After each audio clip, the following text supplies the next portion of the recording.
السلام عليكم، أهلا وسهلا بكم وين ما كنتم. إن شاء الله الكل بخير. أعزائي، اليوم راح أسوي وياكم كيكة المكسرات، وراح أسويها بأسهل طريقة وبدون تعقيدات. بداية مثل ما عودتكم التحضير المسبق لكل فيديو، أحضر كل المواد حتى أطبقها بكل سهولة وبدون تعب. بنات، التنظيم جدا مهم لكل امرأة ورجل أيضا، لكن المرأة يجب أن تركز على التنظيم لأنه هي الأساس بكل تفاصيل البيت، بداية بالطبخ، وراح نتكلم لاحقا بخصوص هذا الموضوع. بنات، طبعا راح نبدي بالمقادير. عندي بداية طحين الفاخر، مثل ما عودتكم أنا دائما أستخدم هذا الطحين، طحين الفاخر، لأنه نوعية زين خاصة بالكيك كلش ينجح.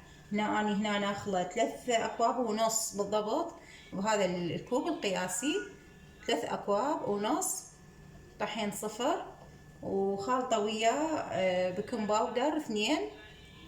هنا عندي هاي المكسرات، مكسرات انا راح اسويها لان هي اليوم كيكه بالمكسرات. فعندي هذا الزبيب الاسود، وعندي هذا التين، القطع التين، وعندي ايضا الجوز عين الجمل، وخالطه وياه قليل من الطحين. ضروري بنات قليل من الطحين تخلطوه شويه حتى من ننزله فوق الخليط ما ينزل راسا بقاع القالب، راح يصير يعني يتوزع بالتساوي.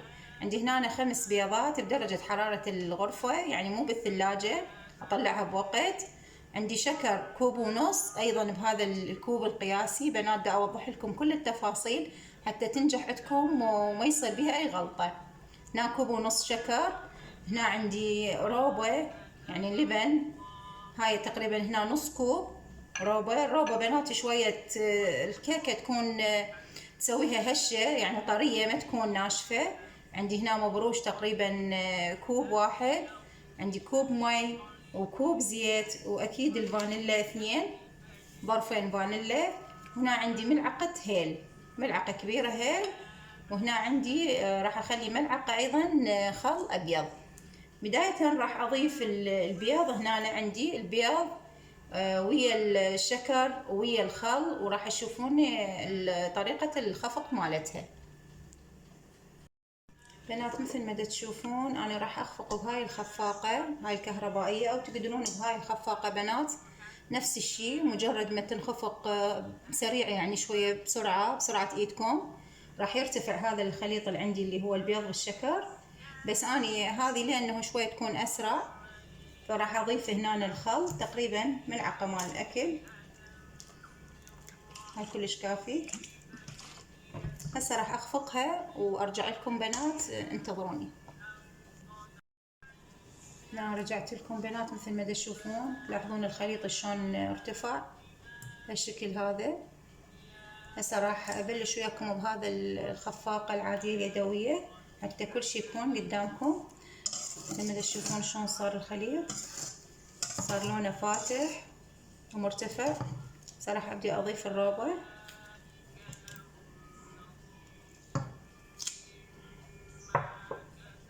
واضيف المي،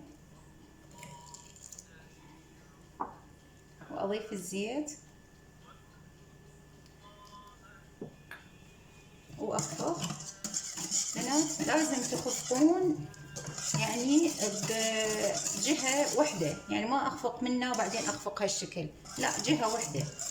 ثاني بديت اخفق هالشكل، استمر بهالطريقة هاي. صراحة ابدي اضيف الطحين بالتدريج.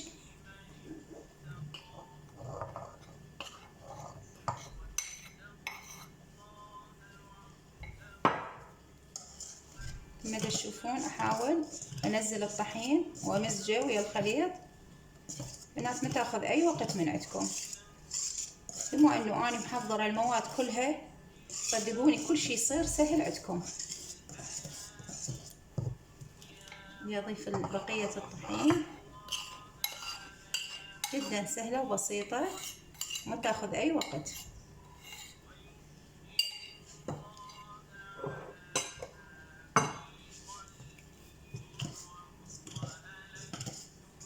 لا تنسون الفرن، مثل ما قلت لكم دائما انا من اسوي الكيك يعني اشغله قبل لا ابلش بالكيك، اخليه على 250 درجة، وبعدين من اريد اخلي الكيكة بس من الاسفل واخليها على 180 درجة، يعني ما اخليها على 250، لا اخليها على 180 درجة، واخليها بالرف الوسط، يعني حتى مو بالرف الاسفل، لا الرف الوسط، لانه اريدها تستوي بدون ما تحترق.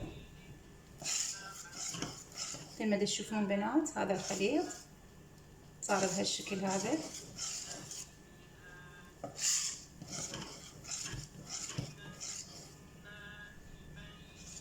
هذا كله زين. هسه راح اضيف المبروش، اضيف قسم ويا الخليط وقسم فوق الكيكه.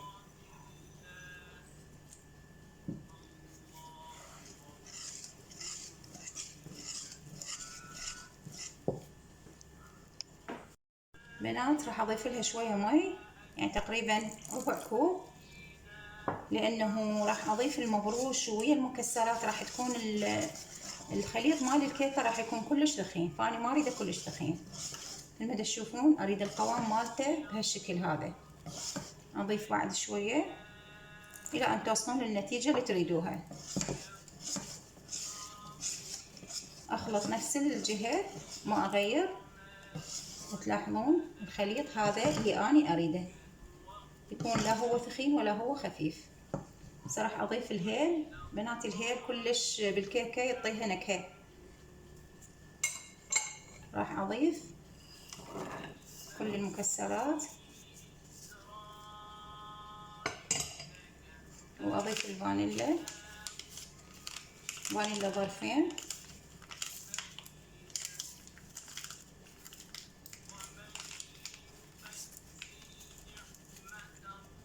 اليوم ما تريد تنفتح الفانيلا ما اعرف.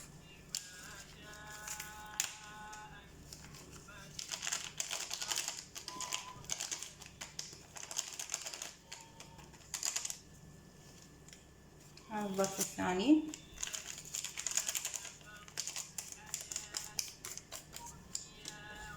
نبدي نكفر مثل ما تشوفون بنات شلون صارت.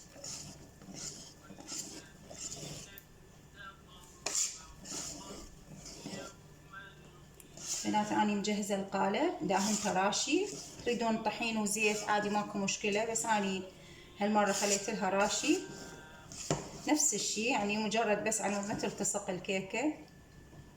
هسه بنات مثل ما تشوفون هذا القالب عندي هنا محضرته اني. هسه ان شاء الله راح اخلي الخليط واخليه بالفرن تقريبا 3/4 ساعه، واشوفه اذا نضج اطفيها من جوا واشغل فقط الفوق. انتظروني بنات. بنات هنا خليناها بالقالب، راح اضيف لها المبروش.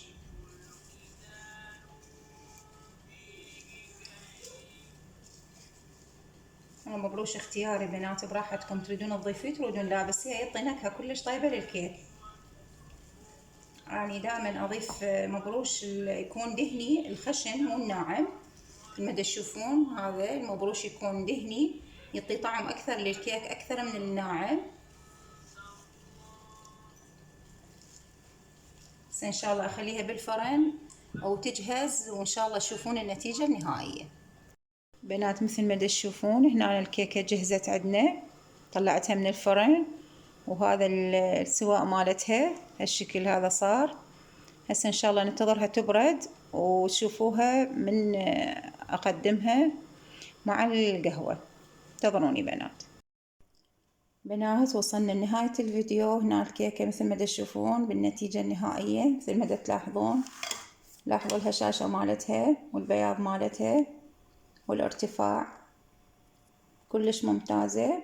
حسب هاي القياسات اللي قلت لكم عليها اتبعوها وان شاء الله راح تضبط عندكم. وقدمتها بهالشكل هذا مثل ما تشوفون.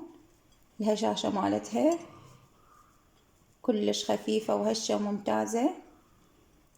وهنا قدمناها مع القهوة، وإن شاء الله تعجبكم وتطبقوها. ويا ريت تكتبوا لي بالتعليقات عن كل اللي أقدمه لكم ويعجبكم، وإن شاء الله يا ربي ينال رضاكم، وانتظرون بفيديو جديد وحلقة جديدة. مع ألف سلامة.